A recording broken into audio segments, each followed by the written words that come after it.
chilling. We are a bit sad because numbers of people die because of the crash. Maybe if we were to be here earlier, we extinguished the hotspot and there was no haze, we might have helped this life, these people. Then, just hours after the Garuda plane smashes into mountains near Medan, comes news of another catastrophe, this time at sea. Moving through thick haze off the Malaysian coast, two heavily laden container ships collide. One of the cargo ships breaks in half and sinks. Only 5 people survive. Ship came and banged us and we broke into 2. The rest I could hear only voices. Most of the 29 crew go down with the ship. One of the victims is a toddler. His traumatized parents survive. I lost my boy. 12 years. The shocking news of these 2 disasters on the same day ramps up the pressure on the Malaysian firefighters in Sumatra. We feel that we are responsible for some kind of other catastrophe that happened. That makes us, why not we go faster? Because anything can happen after this. By now, the Bomba teams have been in action for 10 grueling days.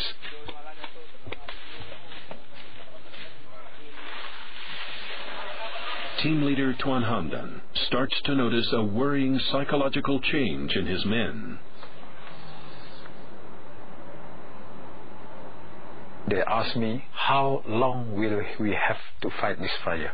Motivating 1,200 firefighters concurrently while they're doing that kind of work is not an easy task.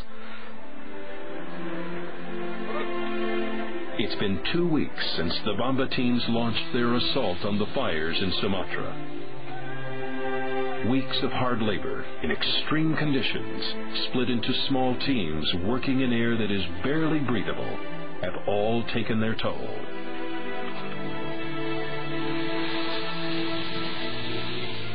The biggest worry was our health, because daily we are inhaling unhealthy air,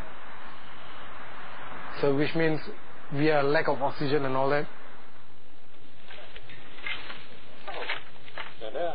Dan anggota kita diberi rawatan sepanjang masa kerana melibatkan kepada demam, kerana kita terdedah pada haba yang tinggi, keadaan kekeringan, kekurangan air. Ini yang menjadi cabaran kepada kita sebagai anggota operasi di belakang hadapan. Oleh kerana dalam keadaan yang kering, suasana yang panas, dalam keadaan suasana jerebu yang tebal, kita beroperasi menggunakan fire jacket. Risiko utama yang dihadapi oleh anggota bomba ialah dikatakan extreme dehydration. And by day 17, the Bomba men are close to the limits of their endurance. But then something remarkable begins to happen.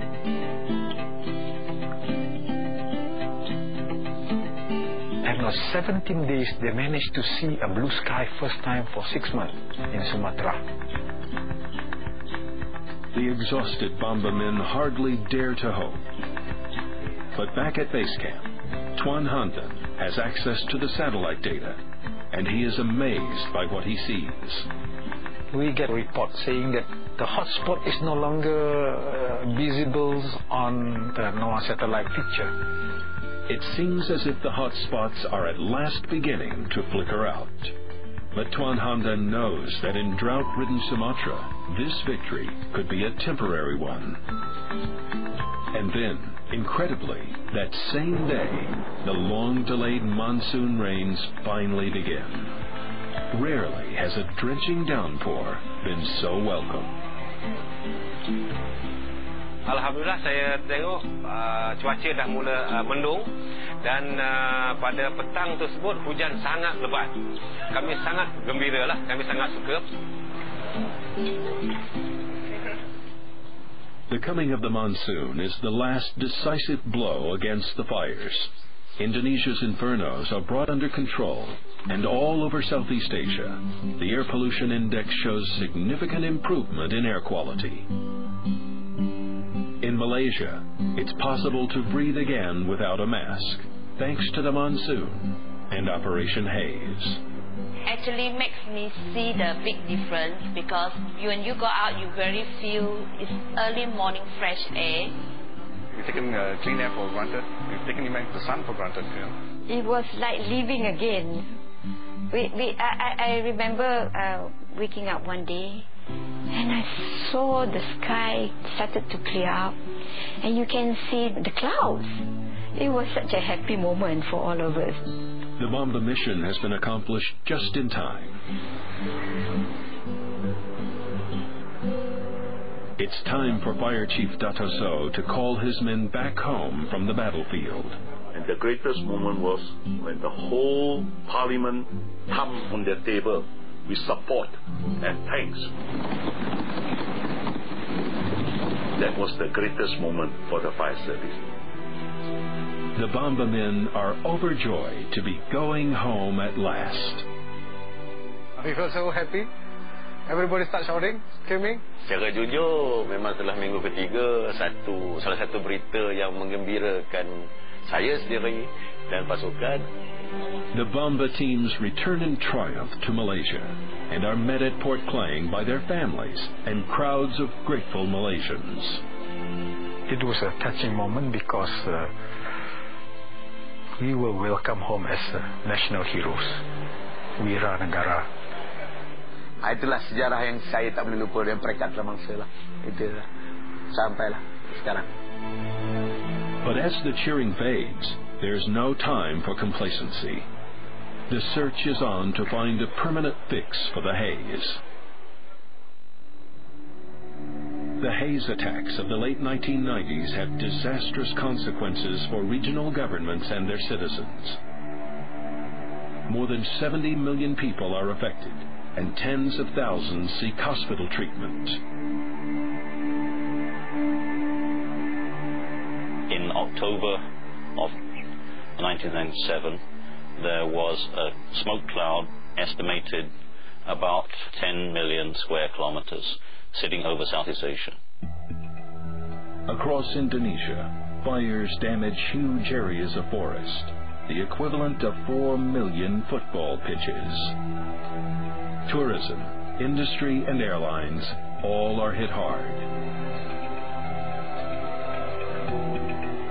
In Southeast Asia, the HAZE generates losses of up to $10 billion. But the impact of the Indonesian fires is not confined to Asia. It is global. All over the world, there's a huge spike in CO2 emissions. 1997, the global monitoring of the level of carbon dioxide in the atmosphere recorded the biggest ever historical increase in carbon dioxide levels, and this was directly attributed to the large fires in Southeast Asia. Because CO2 is a greenhouse gas, this will cause untold damage to our planet for generations. The billion-dollar question was, why had the attack been so severe? And what could be done to stop it happening again in the future? It was quickly realized that the HAZE was a perfect storm, generated by many different factors. One was entirely natural. That year had seen a record drought all over Southeast Asia, caused by El Nino. El Nino refers to dramatic temperature changes that take place across the Pacific Ocean on a 2 to 7 year cycle. The process is complicated and still not completely understood. But the impact of El Nino on Southeast Asia in 1997 caused severe drought that turned the region into a giant tinderbox. The drought meant that the fires spread with terrifying speed and were almost impossible to put out. But nature alone was not entirely responsible. It was recognized that a key role was played by massive new land development, combined with the use of traditional land clearing techniques, burning on an unprecedented scale. And these new developments had many different global investors. The 1997 massive forest and land fires was really a wake-up call for not only Indonesia but people around the world that we couldn't just do land clearing in a massive scale like that without putting a practice of sustainable approach. And it was not only Indonesian companies investing in this push to open up new land for development. The investors pushing for development of oil palm, industrial timber plantation, or logging came from different countries, including from Indonesia, Malaysia, Singapore, and other countries. This meant that any solution to the HAZE had to be based on international agreement and cooperation. It's the responsibility of everybody. It's not a responsibility of only a group of people or a country. If we don't care for our environment together, then together we will suffer. But that left the question of what needed to be done on the ground. Clearly, the burning had to stop, or at the very least, be reduced. I'm not saying that we should not open up land, but it's the manner in which we open up our land should be changed. But according to environmental expert Dr. Faisal Parish, just stopping burning isn't enough. The treacherous condition of Indonesia's immense peatlands must be tackled as well. Burning peat releases a huge volume of CO2, and as the Malaysian firefighters discovered, peat fires are one of the hardest to extinguish. The solution, Faisal believes, is all to do with water. When you develop and you drain the area to allow planting of plantation crop, you need to be very careful how much you drain. Normally, when the areas are overdrained, then they will dry out, then they will be susceptible to fire.